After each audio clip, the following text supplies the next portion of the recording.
Welcome back, everyone, to the Disaster Tough podcast, where we share insights into the big plays and right calls of leadership.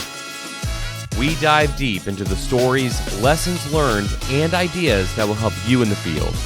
Let's go. Welcome back, everybody, to the Disaster Tough podcast. I'm your host, John Scardena. I have a very special guest. I'll introduce him in a second, but we're entering Preparedness Month. You know that I try not to use the word preparedness too much, try to use the word readiness just to help out stakeholders. But for the sake of this month, a lot of things are happening. I know a lot of people are doing this great things and are getting ready for big projects, outreach fairs, that kind of stuff. And, for the sake of a busy month and hopefully not big hurricanes or wildfires, so knock on wood there, we've also had some pretty big incidents this year already. And so with that, and as a shout out to you, I want to introduce my guest here really quick, Cameron Hamilton. He is absolutely phenomenal. And I'm going to say this probably to him in a little bit, but just for the sake of everybody here, I was probably a pretty big naysayer when it came January 2nd when he got the job. Didn't know who he was and didn't really have an opinion. But as I watched him move forward in the job for the next several months, and obviously the big date with May 8th, when there was a change after his congressional testimony, I had been so impressed. A lot of my close friends were working with him behind the scenes, and we get to hear a little bit more about that today.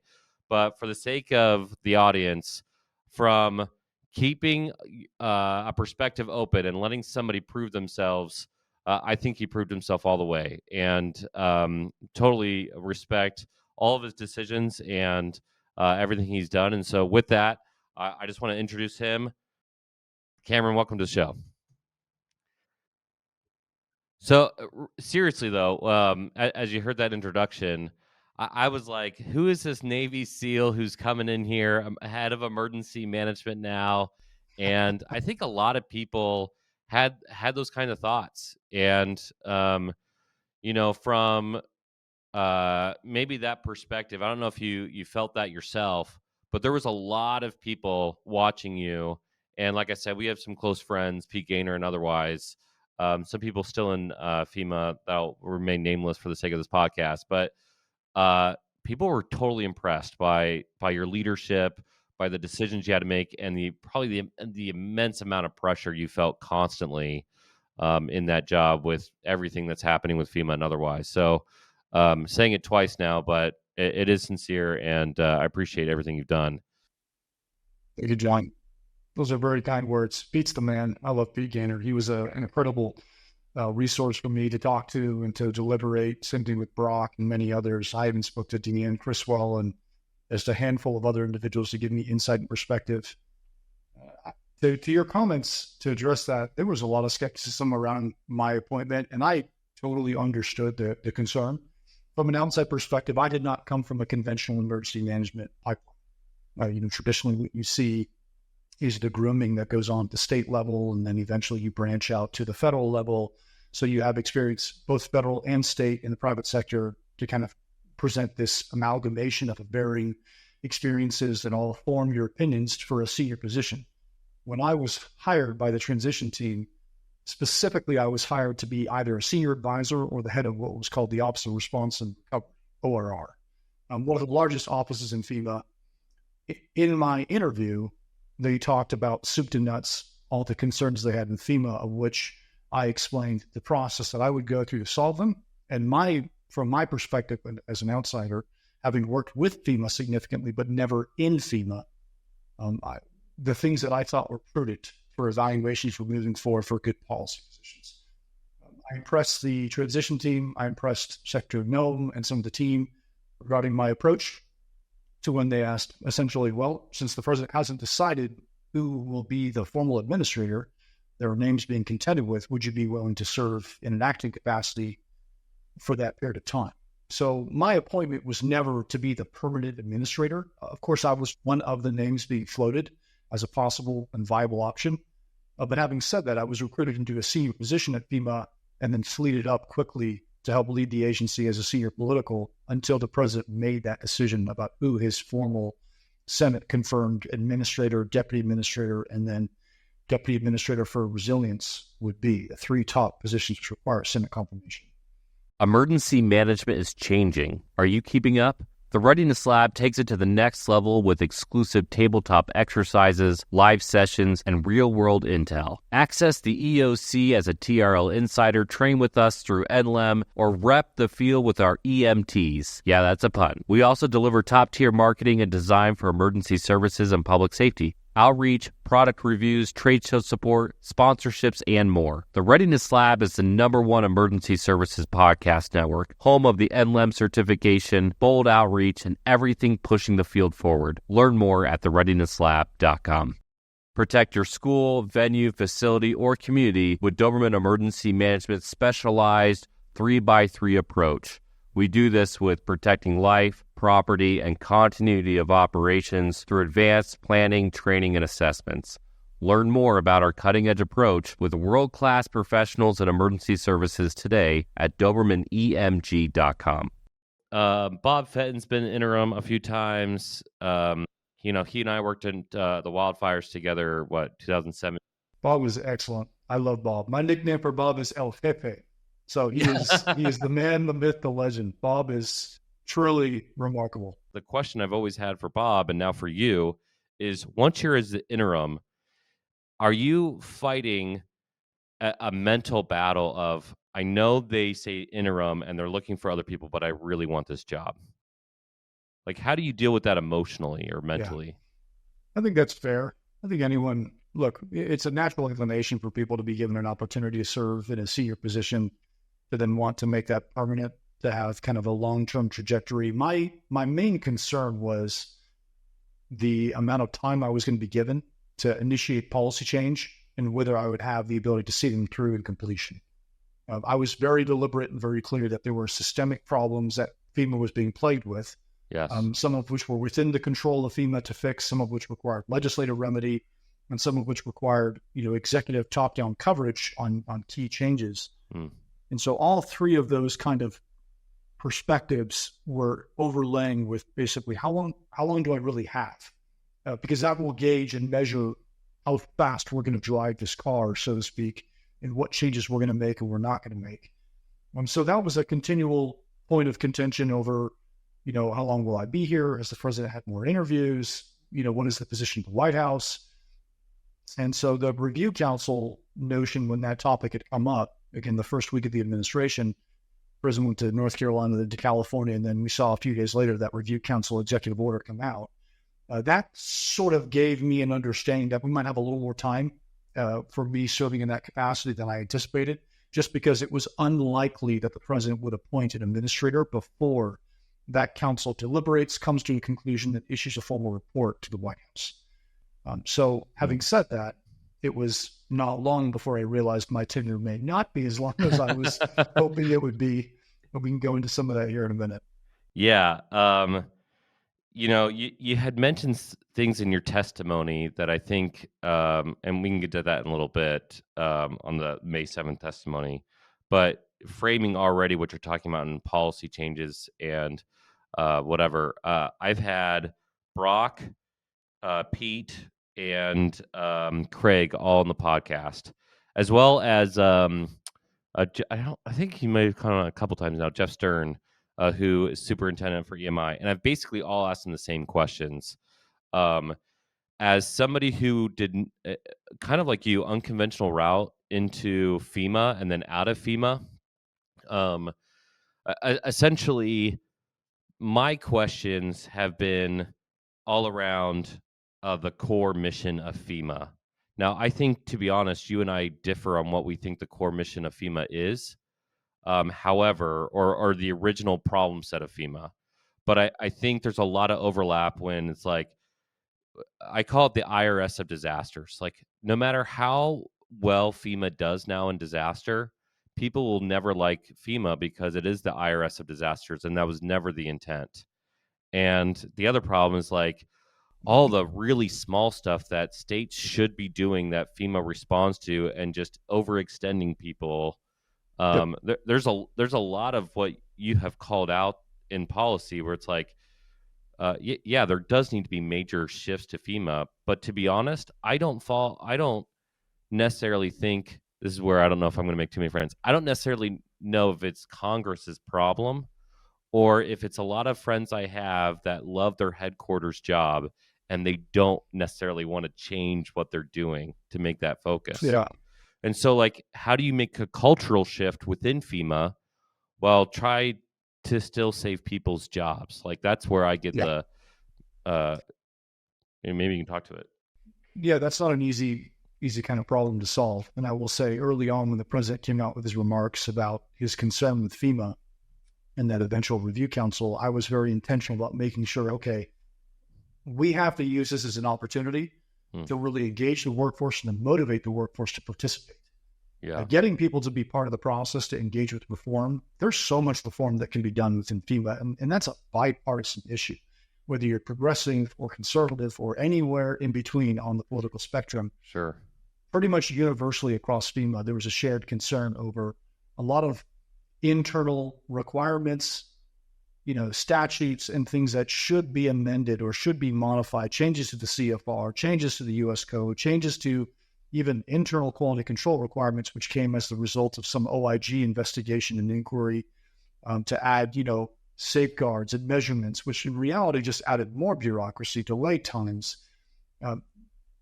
We spoke with my policy team. Cynthia Spishak was the lead for policy there. I think she's still there, if I'm not mistaken. She's remarkable. She was one of my best, enablers to help me and to form my perspective. And she was so gracious to me. When we talked about the idea of, okay, this is now a controversial way forward. We don't know what the longevity of this agency will be. How do we garner the human capital and the human potential, the intellect and the mental bandwidth of so many employees who have so many different experiences, capture that, and then weaponize it to show that, hey, these are all the things that we think we can actually solve. And then put them in different categories. Things that we can do 3 to 6 months, things that we can do 6 to 12 months, things that we can do 18 to 36 months, things that require legislative change or whatnot. So just gather that information. So the idea was launched about, why don't we push forward a survey? Okay, survey is a great idea. Who do we want to limit it to? Well, let's get senior leaders, and I was very adamant. Absolutely not. Every single employee at FEMA needs to be able to fill out the survey, needs to be able to submit their response. I don't care if they're a contractor. I don't care if they're direct hire. I don't care if they're core. I don't care if they're, working within the cadet programs or some of the different, mentorship programs and sabbaticals where we have student interns that come in. I do not care. If you have access to the FEMA database and the FEMA works, you should be able to submit a response. Yes. And give us your insights and perspective. We launched this survey and we categorized it. It was a very complex survey. And I think we got some excellent data and feedback. And my goal was to go to each of the regions to make sure that we were communicating clearly, hey, please fill out your responses. Please give us your insight. This is our one chance. When the president talks about abolishing an agency or about using extreme rhetoric about totally reforming, this is the time to break out all the different things that are in the woodwork that we would want to fix, that we would want to make better. 100%. Yeah. And so I really tried to use it as an opportunity to motivate people to be a part of the process, not to become reticent, recalcitrant, and or basically withdraw themselves from the process and go, oy vey, the future of this agency is unknown. Let's have a fatalistic response and let's sort of throw our hands in the air. Absolutely not. That's not what emergency managers do in a crisis. When things get ugly and things get difficult, you dig in deep and you find a way to get through and meet the mission. And this was our mission. Hey, let's give the president the most informed information possible about all the different reforms we can do to make this just overwhelming and truly make this agency better. Because by making this agency better, what's the ultimate goal? What's the ultimate end state? There are people that have faced their worst possible moment that need help. And they deserve the absolute best that we have to bear. And the motivation's there. But there's systems that we can fix to make us better. Okay, so you said about 15 things that need to turn this into a 30-minute to like a 30-hour podcast because you just hit a lot of different areas I'm hyper curious about. So this might be like a multi-part series, but I'd be happy to come back as often as you want. That's good. You're just going to be my permanent guest now. This would be great. Every week we're going to do this together. the thought process of getting everybody's data is Mm-hmm. fantastic. Mm-hmm. One of the things that you called out about like that fatalistic like mentality, I was so I'm typically last 5 or 6 years, because of the podcast and because of keynotes or whatever, I have been very public about my opinions, and also just uh trying to help out the community wherever I can. And I had to like stop for a while, just like on LinkedIn or otherwise, which already has a small community, to be honest. But like everybody was posting on there, I was like, the route the way you're doing this is just wrong, and Yeah. it's not helping yourself or others. And it was that fatalist mentality that like Mm-hmm. was driving me crazy. Now they were trying to pull out all the stops, but again, it was from a not a from a survivor or surviving or trying to help standpoint, or ultimately But what the real goal is, to help Americans getting return to down. normal, right? Mitigate the whole deal. It was, let's make an entire month of August all about me. And like, instead of like having a day to like celebrate emergency managers, we're just going to try to hound people all month about what emergency management is. It's like nobody wants that, you know? And all the working groups, all the like quote unquote think tanks that I know about out there that are working with influential people to work behind the scenes doing that. All those people that were very loud on LinkedIn were not on any of those groups, and yet they try to pretend they were. And so like, so again, just like all the vinegar approach was not helping. You got to have a whole lot of sugar. Like, why would I want to keep this? Well, here's a whole bunch of ice cream. How about you eat this and let's have a good conversation, or McDonald's or whatever the preference of the person is. But That's a good point. The emergency management community has never really told its story effectively. yes, And that's been a major problem, which is, when you have information silos, you can kind of understand why people have a really scrutinized perspective of these activities or that activities, because they yeah. don't know the full picture. We've never found a really coherent way to capture that and then to project it so people are, aha, I feel oriented now to understanding what I'm looking Yeah. at. Okay. So again, another 12 episodes we could just make from that. But part of the reason, and I would love for you to talk to this directly, because you went from tip of the spear Navy SEAL to emergency management, and what I find is that that can go either very well or very poorly. And part of the reason why emergency management hasn't been able to tell its story very well is because, quite frankly, you have a lot of retirees from other fields who are not able to transition. There's a whole lot of skill sets they can take, and there's a whole lot of skill sets that need to transition to allow other people to do that job. One of the most innovative things I've ever done in this field was creating a counterterrorism class for emergency management leadership. And we would bring in military, we brought in hospital administrators, federal agencies, the whole deal. And we had a non-emergency managers teach emergency managers what they needed instead of the other way around.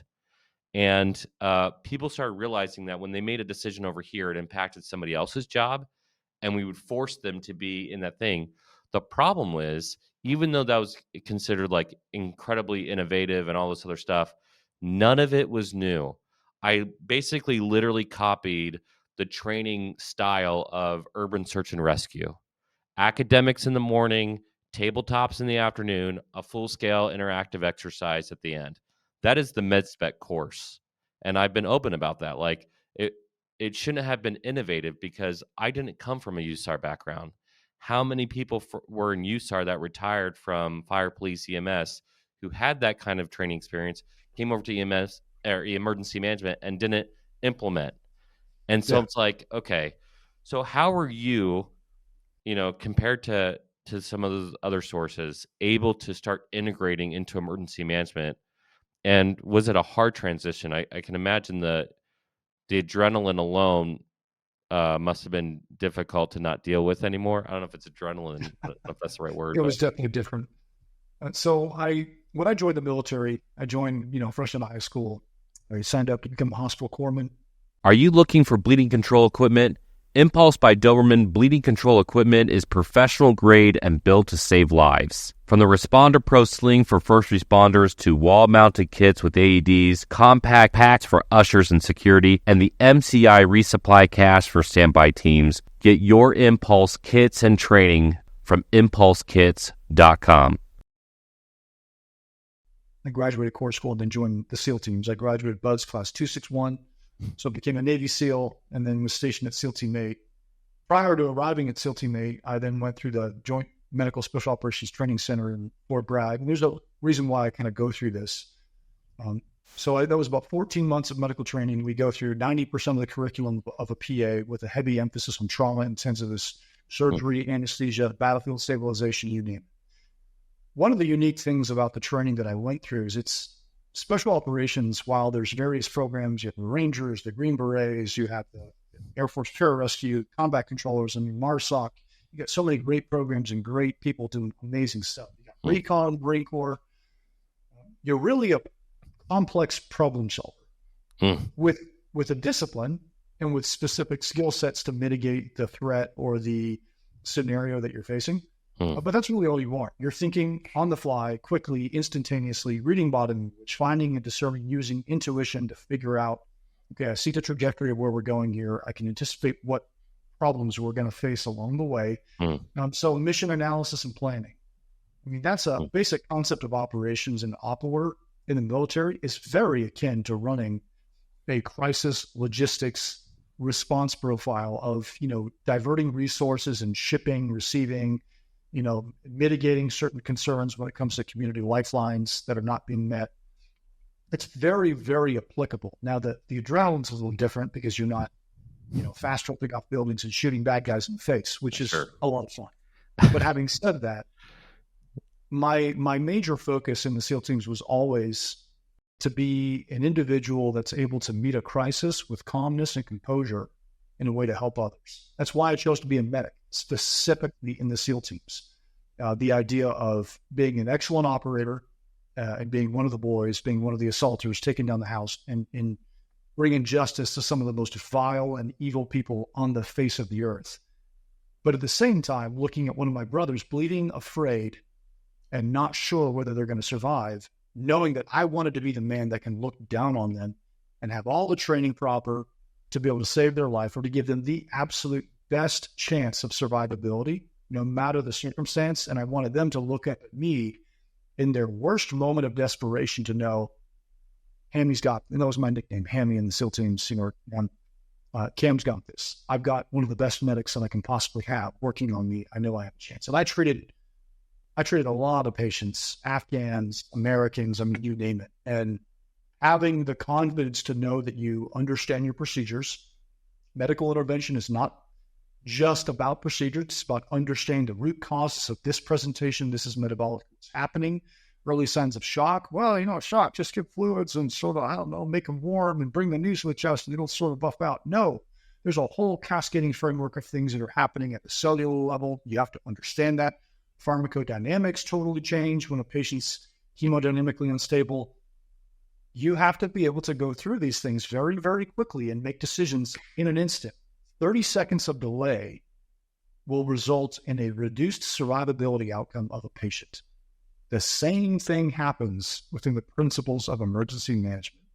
Delay in resources, delay of actioning key objectives, decision fatigue, and inability for people to step up into a leadership role when there is a vacuum, that costs lives. There's no denying it. There's no apology for it. That absolutely costs lives.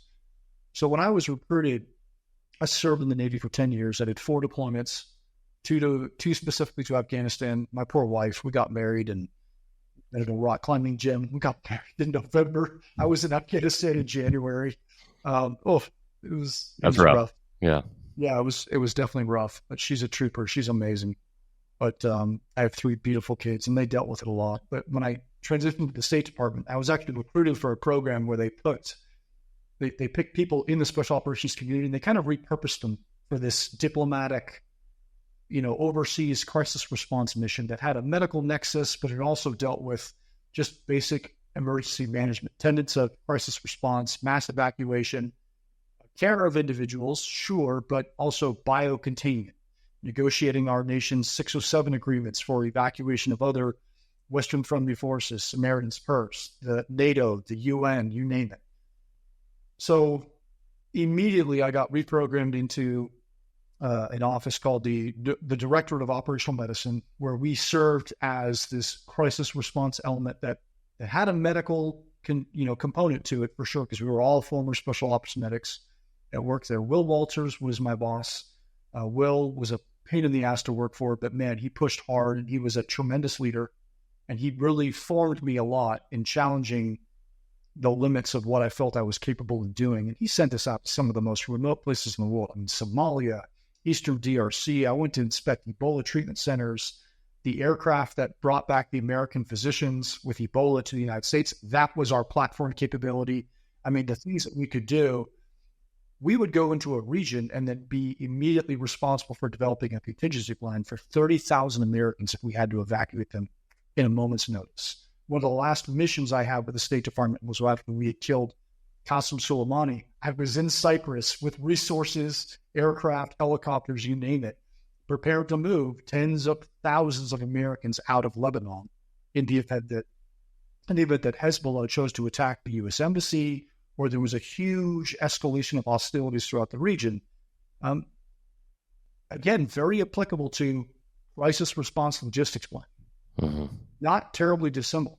And so it was unconventional. It wasn't the traditional route of emergency management where you talk to your state and local counterparts, you have mission tasking assignments, you start, allocating resources, you deal with all the different ESF partners that come together in the EOC. Instead of that, it was me with 4 other people in a hotel room, basically setting up a mobile operations center, coordinating with the DOD, with USAID, their DART teams. So it looked sort of different, kind of, more primitive and, naked and unafraid, if you will, out in the hinterlands. And one of the hardest parts that we had overseas was that we had to continually go and validate the information we were being presented. The UN would give us feedback. Hey, we have this new capability. We can evacuate doing this, and this. We have these resources staged. We never took that at face value. You could never take any of, even the EU, they were great partners, but who wants to admit overseas that you have shortfalls? Nobody. So we would have to go and survey. So I actually got my pilot's license. I could conduct flight analysis and task aircraft at a moment's notice. I got my core certification because I needed to understand contractual implications of diverting resources. So it was this weird jack of all trades skill sets that they filled us with. Tremendous experience. Traveled to 36 different countries in 5 years. I missed weddings, I missed funerals, I missed family gatherings, I missed birthdays, it was a very difficult time. If you saw a crisis overseas, we had somebody there at a moment's notice. I would routinely get a phone call at, 6:00 in the evening. We just, started sitting down for dinner with my family. And, hey, you got a flight tomorrow morning at 4:30, at Dulles. Be prepared. Like, all right, well, guess we have another coup that's going on and we got to now prepare. So we were constantly being pushed out the door. And I will say it was one of the most rewarding and stressful jobs I ever had in the State Department. On average, we were deployed over 200 days a year. Really, it was a part of a program called the Guardian Project. And so, which has an awesome name, of course. That's a cool project. I work in Project Guardian. It sounds so Jason Bourne-esque, but it was really a tremendous opportunity. So my experience in emergency management was the same, identifying key community lifelines that had to be met, power, water, hazmat, you name it, all the different resources, and then finding a way to meet those needs. And then most importantly, divert and bring Americans out of hostility into a region that's Western friendly that has those needs. Many times we dealt with individuals who had also been assaulted. We evacuated a lot of contractors from South Sudan that were, it was a group of American women that were sexually assaulted in the most horrific ways. So not only did we have to bring them from an active area of warfare into an area that was Western friendly, but we had to ensure that their medical care was being met immediately and instantly because these women had been traumatized. We had men that were shot. It was truly kind of a crisis dealing with some of these different scenarios. One of the more interesting experiences I had was also sitting on the runways of Venezuela with an aircraft with resupply being told, if you don't leave the country, we're going to arrest you and seize your aircraft. Okay, understood. We're going to leave. So Great. it was very odd scenarios for me coming out of operations planning as an assistant team leader, working my way into a team leader position, my experiences within the SEAL teams, and then working as a medical instructor, both in surgery and anesthesia, as well as, operating in the refresher course at JSOM TC, teaching returning medics who are coming back from overseas, gathering lessons learned, finding ways to adapt new modalities to make them better, more proficient. I used to always remind people, this trident I've got, it's not a license to do anything. It means that I've been tested and vetted with complex problem solving in a very key discipline. But being special is not a qualification. It is not some school you went to. It is not a nice little tab you put on a hat that says your sheep are important. It's a mindset. And whether you've gone through formal training or not, you can find people that have that specialty mindset who are just movers and shakers and can find innovative and creative ways to solve problems. And so I used to always remind people, that's all we're here to do, is to solve critical issues instantly. 80% solution executed on time is always going to be better than 100% solution too late. So it's not perfect. There's going to be areas that are dirty and messy and not the most convenient. We have to make the best decisions with the information presented. And so that's kind of how I became immersed into the community of emergency management. Granted, mine was unconventional, but I couldn't get enough. I mean, for me, it was just, that's the emergency managers I got to work with overseas and even domestically, some of the best people in the world. And it is a mission field that I am deeply, deeply passionate. So that's when the administration asked me about, hey, would you be willing to work with us on emergency management and homeland security matters? My answer was absolutely, without hesitation. I would be honored to help you. So I don't know if you've ever considered this, but maybe you should really focus on a career in emergency management. You're saying a lot of really great answers there, so you could get hired for an EM job sometime. But do you know Travis Kaufman by any chance? I know the name, yeah. Yeah, Travis Kaufman. So he was our keynote speaker at our last counterterrorism class in February. He was also PA, combat medic, the whole deal, ended up working at the White House. He said a lot of the same things that you're saying right now. And again, it shows that the carryover of problem solving into emergency management. You called it out earlier. Emergency management has been great about telling its story. Partially is because the irony is emergency management always talks about communications, but most emergency managers are terrible at communicating. And and they use words that don't make sense to their stakeholders or the dictionary, by the way. I understand every field has its own vernacular, but quite frankly, we need to get better at telling that story. And when I tell people, hey, I'm a problem solver for big disasters, or when I say something simple like I do strategic coordination for all emergency services, that stakeholder, it often goes, oh, I never really understood it before. It's like, instead of these long definitions, we just pare it down really simply. And of course, there's always more behind the door. But, be able to walk that through in simple terms for other people. I will say that dealing with emergency managers overseas, they are very well versed in having to do problem solving on the fly and finding solutions. Sometimes that does make it a cluster. But in the US, I think a lot of people also want to have that opportunity, but they're, I wouldn't say afraid, but the system's sometimes set up with all the bureaucracy where there's so much red tape that I think they just get exhausted by okay, I have to cross this box and cross this box and cross this box, instead of just yeah, this is the solution, let's do it. And for the call outs that you've already made, not only on the show, but your tenure at FEMA, I think that highlights it. I do want to highlight, obviously, or bring up May 7th. Quite frankly, I was totally shocked. I did not see that coming at all. Now, I don't see all the inward stuff. Sounds like you had a pretty good idea that might be coming down the pipeline. But just in full disclosure, like there's a lot of question marks of like everything that's happening right now. And please correct me if I'm wrong, but from the bare minimum of just optics and politics, helping Americans looks good. And I can't figure out why the president and really uh Christy Noem or whatever, why it seems like there's like this fervor of like we got to get rid of FEMA. Is it because somebody mentioned it and they thought it was a good idea, and now they can't feel like they can backtrack? Or were they in some place 20 years ago and they were offended, and so now it's this like political hit, we're going to go after everybody? I will say I was really excited for um Administrator Criswell, to get in there because she was national IMAT. But then I thought she got really political really fast. And now the new administration, they're on opposite ends of the spectrum there. So I can't figure out if it's a logical thing, it's an emotional thing.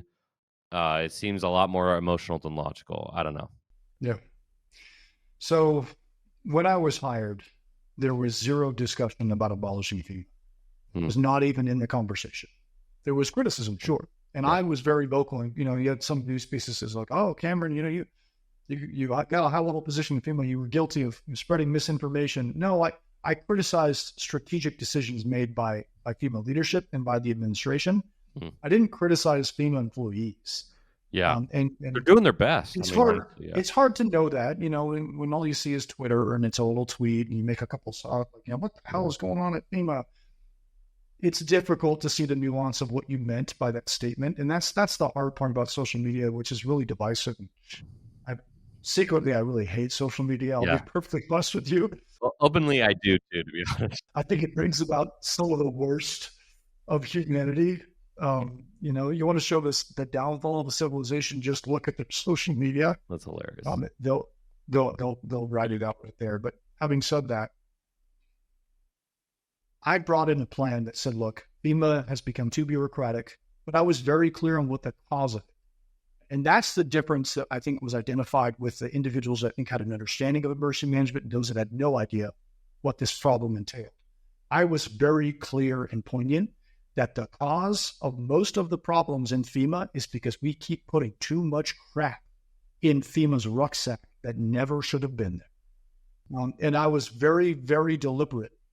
You want to know why? The shelter and service program, prime example. Okay, FEMA is going to reimburse municipalities for their cost of housing migrants.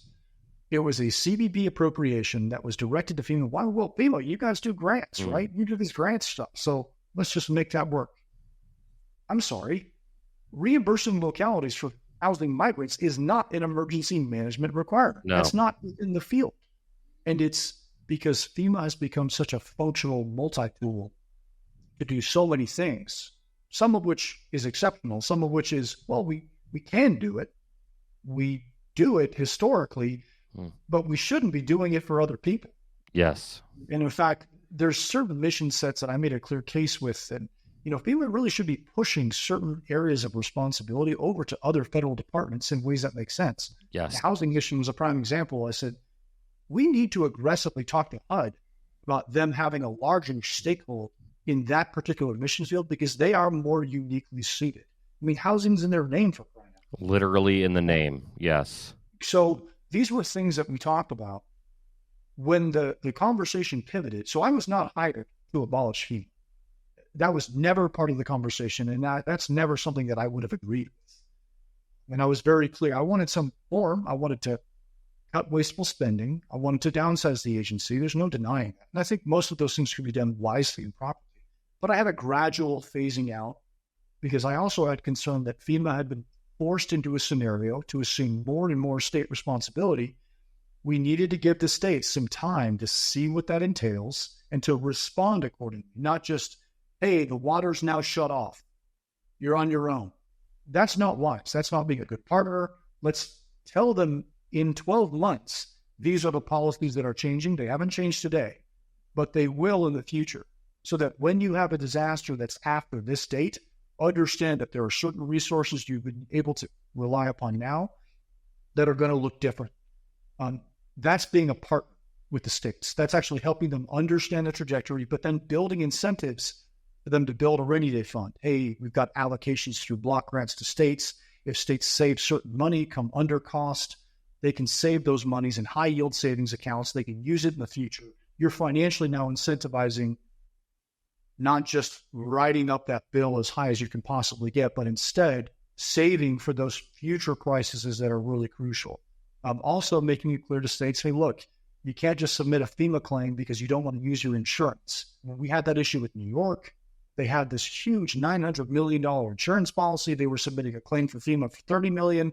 And our response was laughable, saying, give me a break. You have the infrastructure to manage this. Well, our premiums are going to go up. Not my problem. Yeah, sorry, not the American people's problem. That's why you have an insurance policy.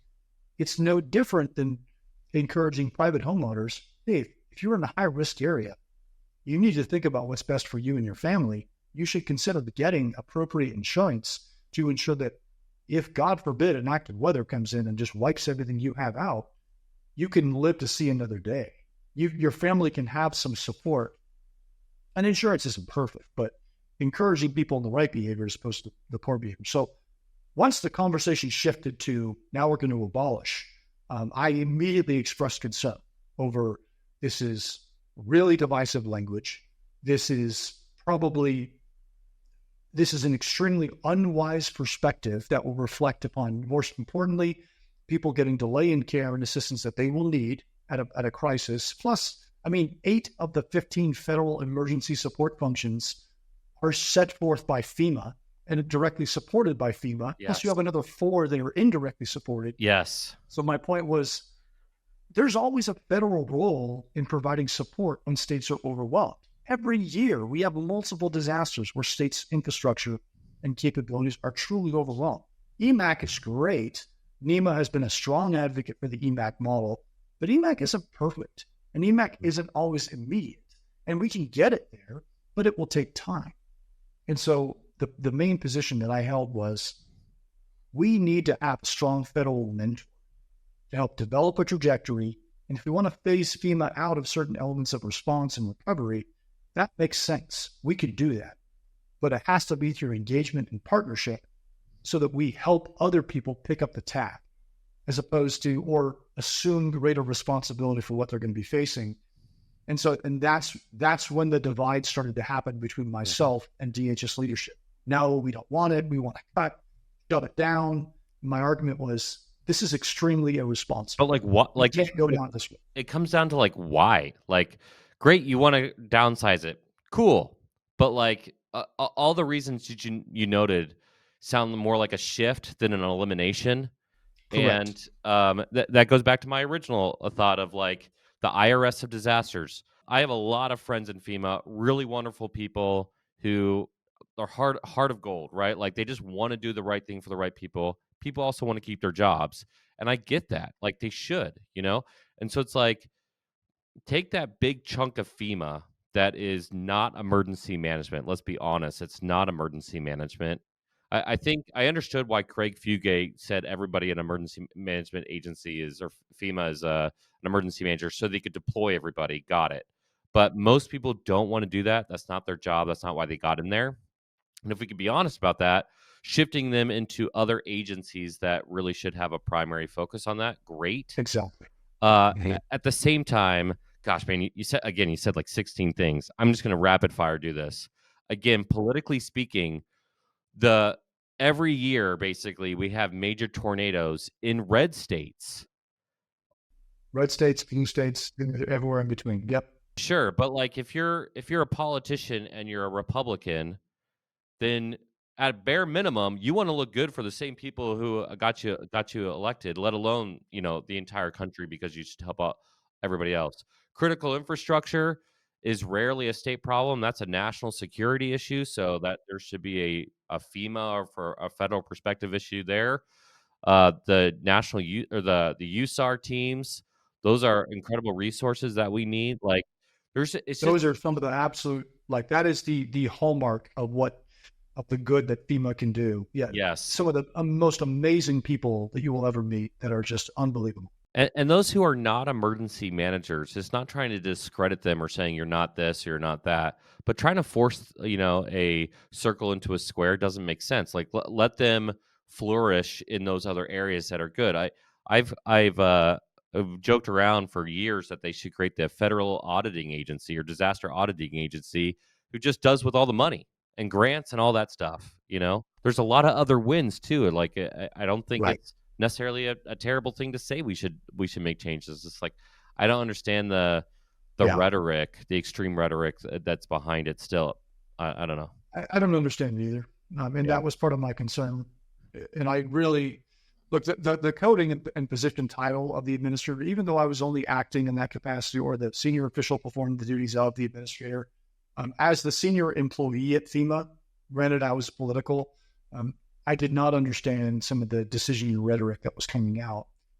I really appealed to the White House and tried to engage with the National Security Council, engage with the Office of Management and Budget. And there were some excellent people there that gave me a lot of insights. I spoke with the guy that wrote the EO on the FEMA Review Council. I mean, we had some great and intelligent minds of saying, okay, let's really get into the sausage making here. What is it the president is concerned with? And how do we make sure that we address that? And what we peeled out of the layer was the president doesn't like how lengthy and expensive these long recovery missions are, which I said, oh, 100%. Like, that's a bipartisan issue. Yeah. Democrats will agree that they don't like, okay, we can do this. We can totally tackle that problem. And Paul, one of my senior employees at FEMA over recovery, I mean, Paul, he's phenomenal. Just an unbelievable guy. He buckled up and he gave some incredible insights about ways that we can reform the recovery mission, about how, hey, look, we really need to transition so that states leading the recovery mission, and we assume more of a back role, plus the IA and PA process. You had Robert Pesapane and many others that were just incredible, talking about reforms to those processes. How do we turn a 9-step process that's now into a 30-step process? How do we simplify that, make it faster? We talked about a tracking system that actually mentors applicants through ensuring that they get the assistance that they qualify for, because people don't have any idea how to navigate the FEMA applications. And there's things you leave out, there's things you include, and it's difficult and challenging. It's bureaucratic. Why? It's not because FEMA employees just want to be a pain in the ass, pardon my language, but it's because many individuals are bringing about tools and quality control requirements because they want to eliminate audit from OIG. Yes. We can't let OIG scare us into paralysis. Thank you. So that we hamstring our ability to help people quickly just because we want to avoid the possibility that we overpaid. And that was one of the first things that the FEMA team actually wanted to gauge for me is, okay, what's your level of risk you're willing to assume? I said early on, let's assume risk. Let's assume a lot of risk, but let's do it wisely. Let's not make it haphazard and careless, but let's be willing to make difficult decisions at an instant, knowing full well that the bean counters may come back and may scrutinize our behavior, sure. But we can say we were prepared for the worst case scenario. Keith Turry over at ORR was remarkable. We talked a lot about the Ohio River Valley flooding and many things. We deployed resources 8 hours before I ever even briefed the secretary. I mean, we were making the right decisions. We would send personnel into regions because and there was even a memo floating around that basically said, hey, look, we get into a crisis and truly we're looking at regional destabilization. Here's your one get out of jail free card. Any and all administrative, federal acquisition and or financial requirements are hereby waived based upon an emergency basis. Get out there and do the work. I met with every single regional administrator, even acting or the ones that were appointed, and made it very clear. I don't want you to ask me for permission to send resources in response. Do your job, send what you need, just call me when you can, and I will assume full liability and ownership of that decision from a culpability perspective. So I really wanted to empower the community to say, hey, decide fast, quickly, on time, and I got your back. And I'll always have your back. I'll always defend you from scrutiny, and I'm willing to bear full responsibility for those actions, so long as you feel that that's the best option possible. I don't think I could ever go back into public safety for the mere fact that it is incredibly liberating to see a problem and tackle that problem immediately without, I would deal with so much with quote unquote people who are afraid to break a policy that wasn't breaking a commandment or anything ethical. It's like, guys, like people are being hurt here, like do something about it. And it was just like so much, that 9 to 30 perspective on checking boxes. Oh my gosh. Like hazard mitigation plans, they're not hazard Right. mitigation plans, it's like there's a lot of missing the mark. And Yeah. everything you're calling out, for the sake of time, because I've already extended your time, and I really appreciate you talking to me. Like I Well, said, this is a multi-part series, right? We're I'm gonna. telling you, you're going to be coming on every week. I love it. I'm not going to do guests anymore. You're just the co-host. For the sake of conversation, some people, if you want to be a great leader, some people are thinkers, some people are doers, and a lot of people are neither. And if you can figure out which one your staff is and which one you are, you can probably be a lot more effective. But that being said, you had to know that what you were going to say in front of Congress was going to cost you your job. I mean, Yeah. especially as a guy, you just made a lot of claims that you look and try to be a great planner, and I'm the same way. When did you know you're like, I got to do this no matter what? And then how did you like handle that gut wrenching feeling until you got through it? So one of the more difficult things for me to deal with was when my character was being attacked, and when I was being accused of being a liar and a leaker, and I was polygraphed for it. I mean, it was Oh just. my gosh, you're a polygraph? Oh yeah. I don't remember that. So But that yeah, sounds that was vaguely familiar. Who did that? Was it DHS? Yeah, DHS requested that I be polygraphed, and they said in their statement, my character judgment, my stability, my ethics were all in question. And so How much did you want to put on your formal Navy SEAL hat when I wanted to choke some people, that's for sure. But look, at the same time, I knew my staff was going to get scrutinized as well, and I felt it was my responsibility. If people are going to go through this testing, I need to go first.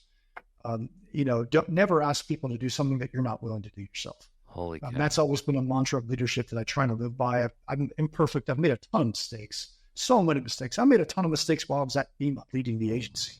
And I'll admit that. So I don't pretend to be perfect or to have all the solutions here.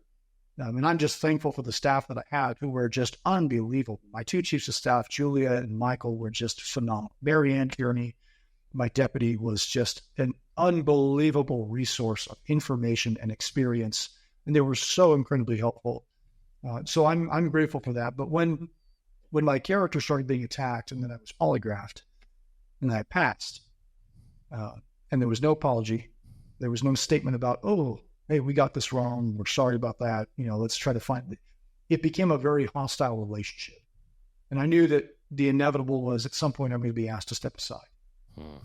So as time went on, I tried to ensure. Wait, when did that happen? That was in March.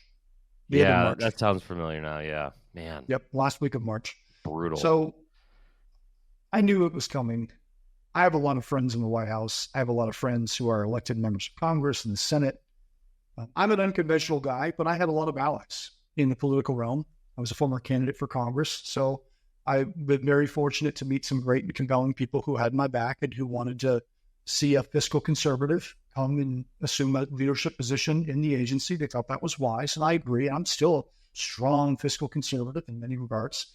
But I was very clear that FEMA's problems, of course, there's employees that have created problems at FEMA. We saw the Mary Washington case. The end fired that employee. The investigation finished, and then I fired 3 more after that for poor leadership and lying to our investigators. I'm sorry. Zero tolerance for that. I will not tolerate poor performers in this agency.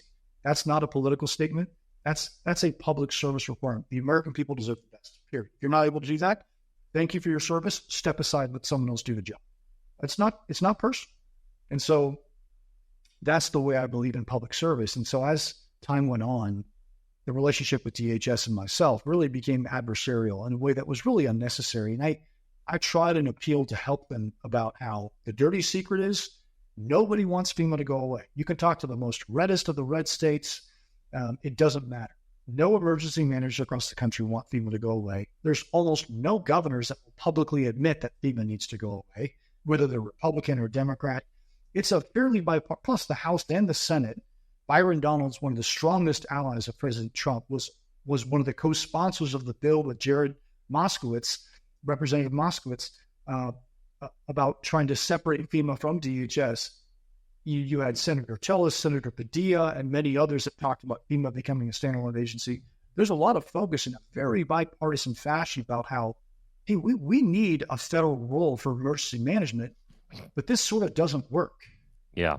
And so I identified that very clearly, that there are some legislative changes that could make us better and faster and more responsive and more capable. It could also help us downsize a little bit. It could also help us be more fiscally responsible and over mission sets to other departments that really balance that federal kind of, overlay of how we respond to incidents to help states. And DHS became very hostile to that narrative. The day of my testimony, actually, they notified my security that my access was terminated. Shut up. Yeah. So before the testimony, I knew it was coming. And I knew it was coming weeks in advance. I had somebody tip me off that, hey, this is sort of already in the works. Yeah. Just be prepared. I didn't think they were going to let me testify, but they did. And so the notification came. I drafted a letter to the Appropriations Committee indicating that, I've now been relieved. I will not be able to testify this afternoon. DHS walked that back and realized, oh, hey, our bad. We sort of tipped that off too early. Never mind, just pretend this didn't happen. Hilarious. So That's so I awkward. went to the testimony. So I literally, before I go to the testimony, I packed up my whole office. I didn't have a ton of stuff there, but I changed of clothes.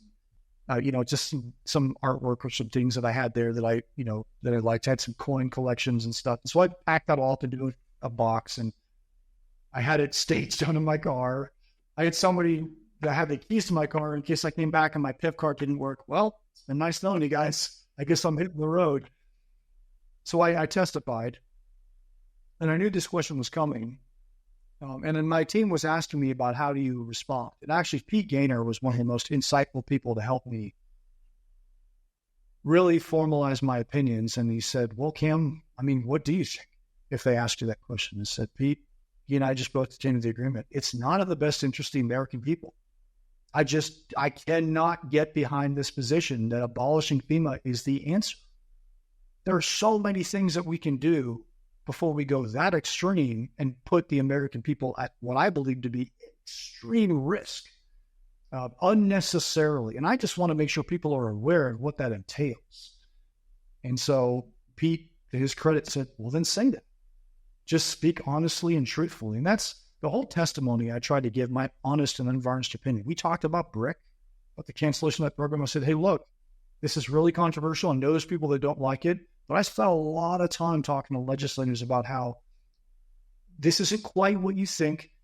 We're terminating some unliquidated balances on certain projects, and then we're going to launch a BRIC 2.0. We're just going to tighten some of the requirements, but investment in mitigation and infrastructure, that's not going away. We're just going to reform it. Do you know how many people in mitigation were really pissed off when they thought BRIC was going away? I'm not going to lie, myself included. Like BRIC is a good idea. It's a great idea. Yeah. But some of the execution of it was really poor. Yeah. And so we were trying to find ways to fix that, which was difficult. I think we put Derek Hebert in a really tough position. He managed the BRIC program, and it sort of looked like everything he had invested his time and energy in was just going away. That is not the intent. That was not our focus. It was to reform it and then launch a second one. I talked with OMB about this for hours, the Office of Management and Budget, about ways that we would launch a new BRIC program. We just didn't want the dedicated set aside within the DRF. Hey, you're tying DRF dollars that can't be spent on majors or minors. We got to return that money back to the DRF so we can use it for disaster.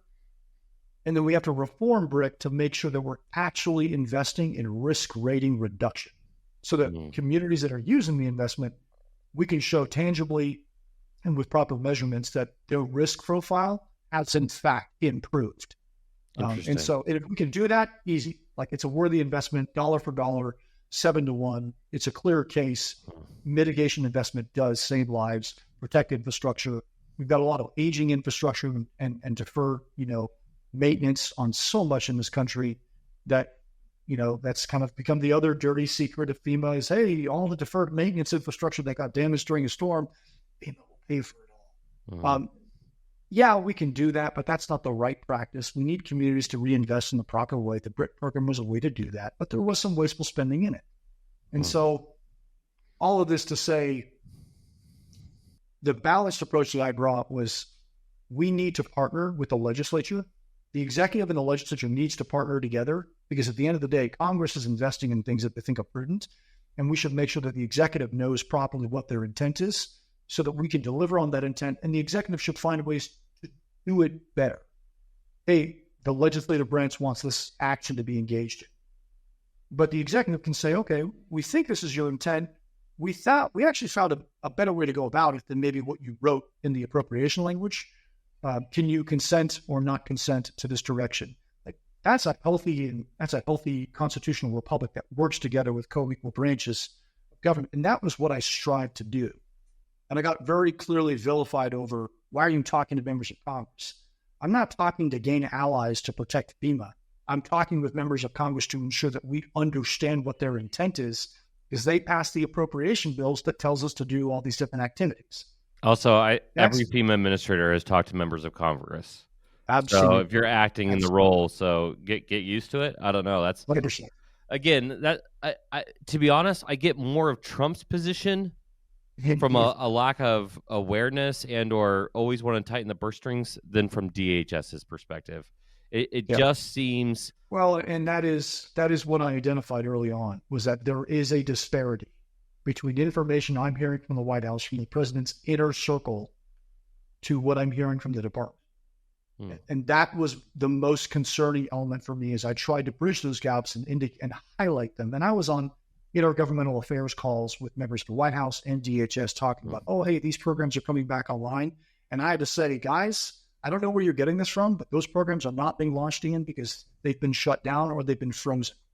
And the White House was shocked. They had no idea we froze $70 billion of grants a month and a half. And so these are significant strategic decisions that have to be conveyed. And so I really tried to partner with OMB quite a bit to make sure we understood what's the president's real intent here. Like, how do we just cut all the BS and all the rhetoric? Like, let's really get down to the meat and potatoes of what do we need to achieve as the outcomes, and let's run hard and fast for that.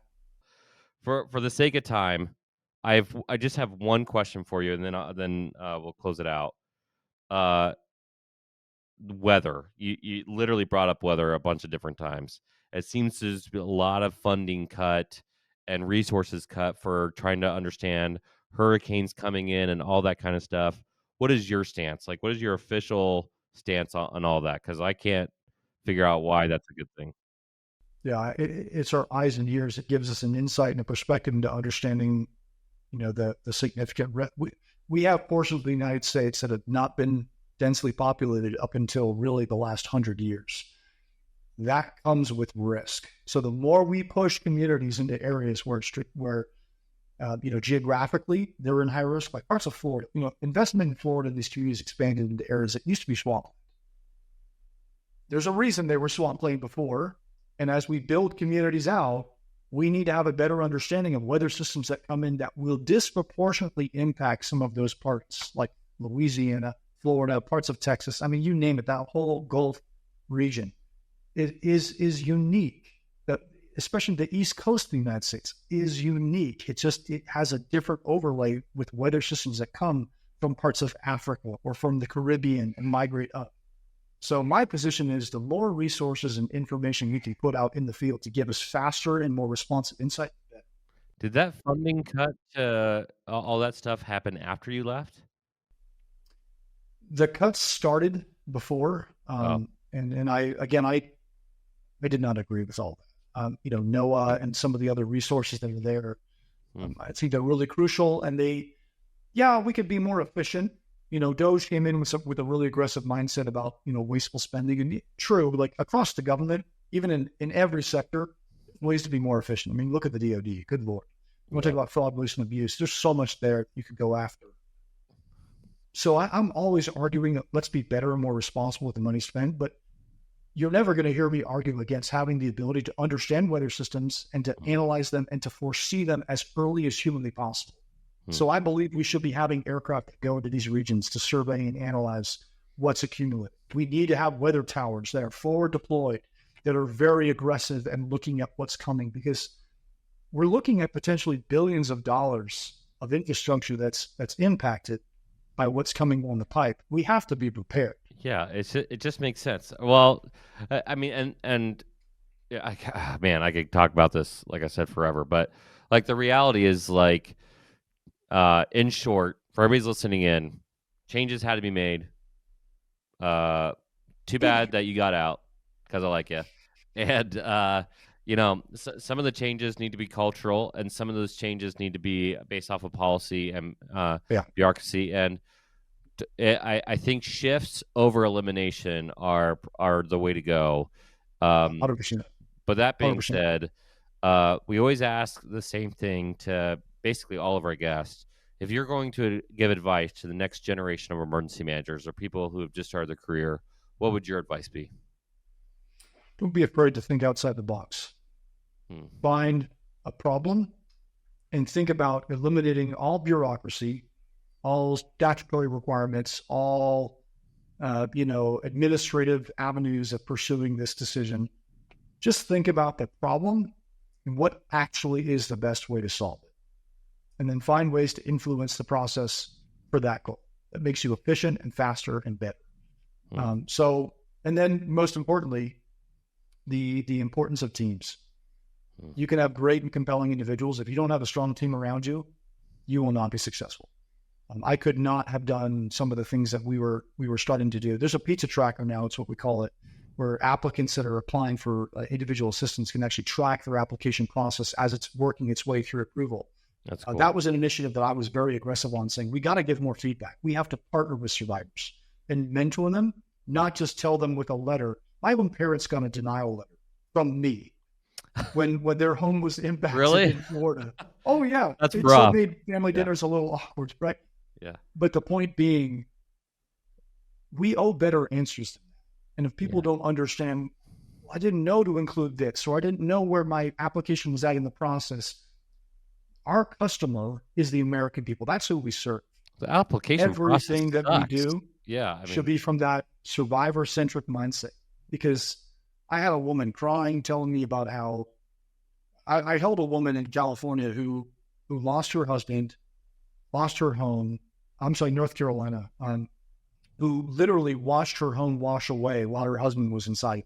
I mean, just like some of the worst possible things you could imagine, trauma. I had another woman that was trying to make her way to her car. One of her dogs was in her car. She went back to her house to get another animal. Her car's washed away with one of her dogs. I mean, she's elderly. It's one of her companions. I mean, that is such awful trauma. People lost their kids. They have to get care in the best way possible. So that survivor-centric mindset, that's who we're dealing with here. That's who we need to, at the end of the day, that's who's impacted by these decisions. And that was always my position with DHS and others is, hey, we need to make sure that we are understanding that the decisions we make now have an impact on that person. And it's literally faced their worst possible moment. Let's stop pretending that that doesn't exist. And so if you're a young emergency manager, or you're just someone that likes dealing with crisis response, crisis and contingency operations, just recruit the best team possible, empower them, strengthen them, have their backs. I went around in all the different FEMA regions. I had one employee stand up in Texas saying, I feel like I got nobody sticking up for me. Nobody's got my back. All I do is feel like every day I just get beaten up in the media, and I'm trying as hard as I can. And it was quiet, it was tense, and I just said, I absolutely have your back, and I will always have your back so long as I'm here. Because that's what a good public servant will do. That's what effective leaders will do. They need to motivate their subordinates to be willing to run through a brick wall. That's what we need. We have great people that just need to be led. And so if you're young and you're thinking about a career here and you're involved, I would say recruit the best team possible and just think through, drop all the BS, all the bureaucracy.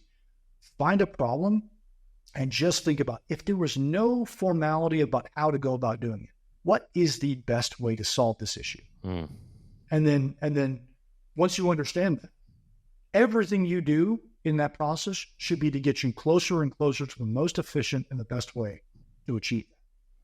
So that would be my advice to anyone kind of looking at, Like the the mic future drop in moment which, right there. Yeah. I mean, to be honest, like it's like now, like I'm about to go to lunch with my wife after this. I'm gonna be like all riled up, and she'll be like, "What are you talking?" I'm like, "Yeah, team of teams, let's go." She'll be like, exactly. "All right, chill out." Testosterone flows, but seriously, thank you so much for coming on here, for sharing your advice, or for sharing your story. I think a lot of people have wanted to hear it. There's roughly Yeah. about 40,000 people who now listen to it, emergency managers.